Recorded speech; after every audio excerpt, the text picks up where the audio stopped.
আসসালামু আলাইকুম প্রিয় দর্শক, অন্য মঞ্চের আলাপচারিতায় আপনাদের সকলকে আমন্ত্রণ জানাচ্ছি। আসসালামু আলাইকুম।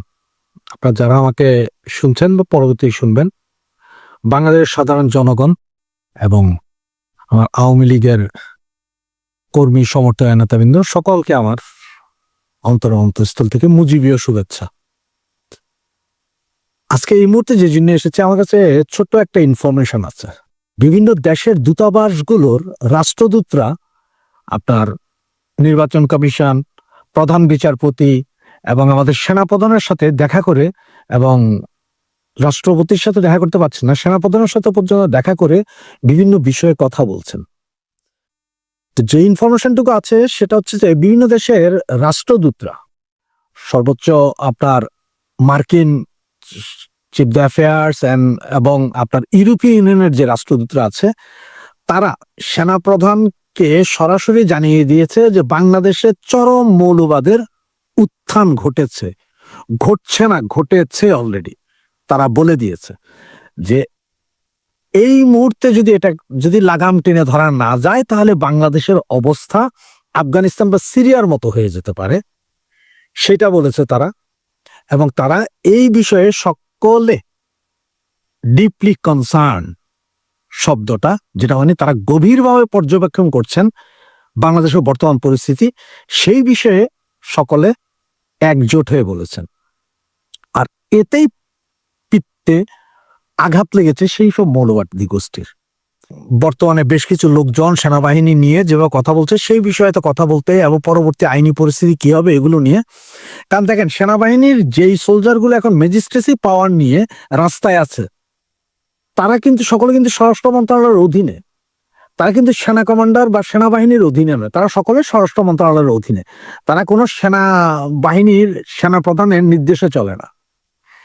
স্বরাষ্ট্র মন্ত্রণালয় যা নির্দেশ দেয় তাই করে। আর ম্যাজিস্ট্রেসি পাওয়ার বলতে একজন ম্যাজিস্ট্রেট, আপনার অনেকেই ধারণা আছে, যাদের ধারণা নেই তারা হয়তো দেখেছেন যে ম্যাজিস্ট্রেট অর্ডার দেয়, ওকে একে জেলে বন্দি করা হোক, একে জামিন দেওয়া হোক, একে ধরা হোক, এর এখান থেকে উচ্ছেদ করা হোক। এইভাবে ওনারা কিন্তু সরাসরি যে কেউ উচ্ছেদ করতে যায় না, কারো ধরতে যায় না, কারো বাঁধতে যায় না, এটা করে কিন্তু পুলিশ।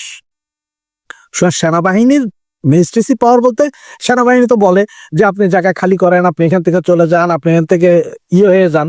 এই যদি সেনাবাহিনী অ্যারেস্ট করার বা ধরার ক্ষমতা বা ধরে ফেলতো, তাহলে তো এটা মার্শাল ল হবে, ইমার্জেন্সি হবে, কারফিউ হবে, তাইলে যায় ধরতে পারবে, এছাড়া তো না। সুতরাং যত দোষ সব নন্দগোল। সুতরাং সেনাবাহিনী আপনার পক্ষে যাইয়া কথা বললেও দোষ, না গেলেও দোষ। কিন্তু বর্তমানে আসলে যেটা এখন হচ্ছে যে আমরা অনেকেই এখন যারা আওয়ামী লীগ সমর্থক বা কিছু একটা হলে কালকেই সেনাবাহিনী নিয়ে নিচ্ছে ক্ষমতায়, পরশুদিন সেনাবাহিনী এসে যাচ্ছে, এই ইউনুস পালাইতেছে, এগুলো যেগুলো বলছি এগুলো সবই হচ্ছে যে গুজব। আমরা নিজেরাও হয়তো গুজব ছড়াচ্ছি। শুধু আপনার আমি নিজেও বলবো যে আমরাও হয়তো গুজব ছড়াচ্ছি।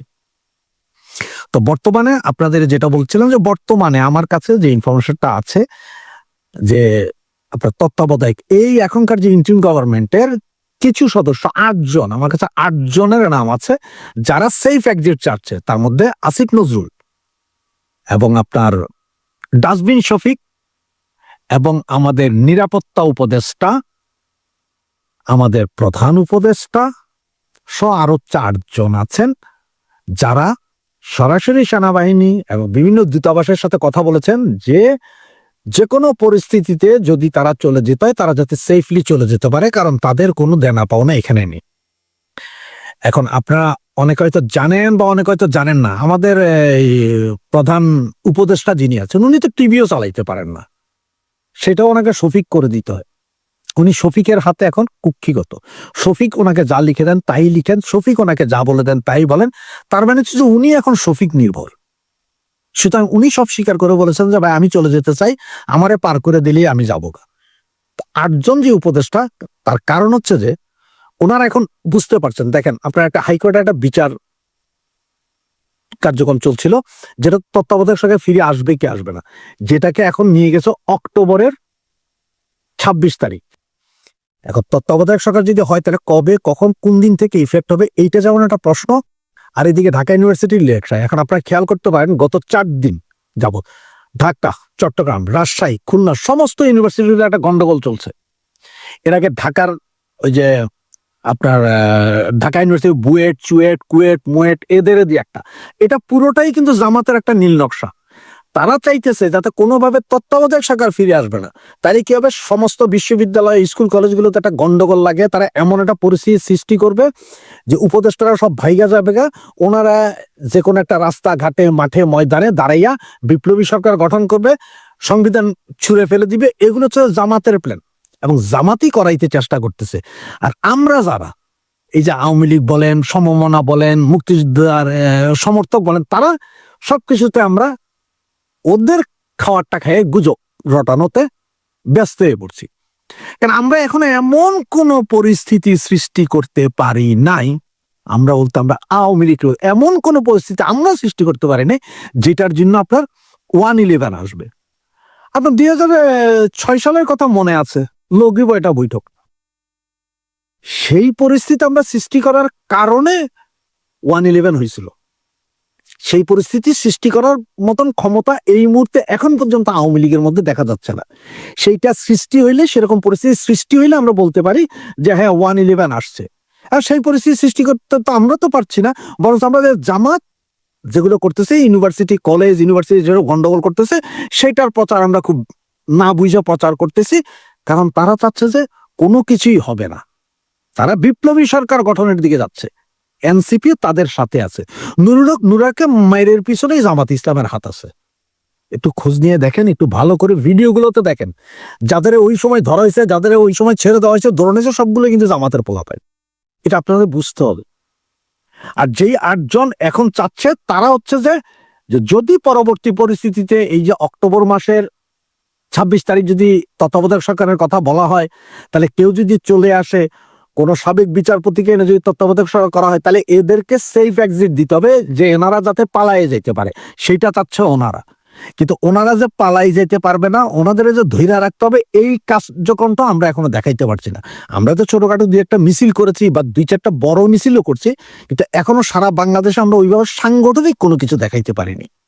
যেই কারণে সেনা শাসন এই মুহূর্তে আসবে না।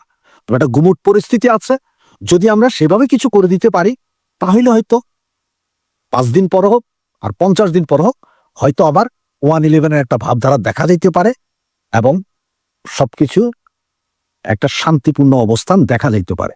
তবে আমাদেরকে দাঁড়াইতে হবে যাতে আমাদের বিরুদ্ধে যেই নিষেধাজ্ঞা আছে, এগুলা এই গভর্নমেন্ট, এই ইন্ট্রিমিট তুলে দিতে হবে, তাদের পাপ তারাই পরিষ্কার করে দিয়ে যেতে হবে। যদিও আমরা এটা মানি না, যে ওরা কি করলো না করলো, এটা আমাদের কোনো 2 পয়সার দামও নেই আমাদের কাছে, তো ওরা পাপ মোচন করে দিয়ে যেতে হবে। এবং এই 8 জনের মধ্যে ভয় হচ্ছে যে আওয়ামী লীগ, যে পৃথিবীর যে কোনো জায়গায় হয়তো ধরে বসতে পারে এই আওয়ামী লীগের নেতাকর্মীরা, তাদের হয়তো কুকুরের মতন পিটাইতে পারে, আর এই ক্ষমতা আওয়ামী লীগের আছে। ধন্যবাদ।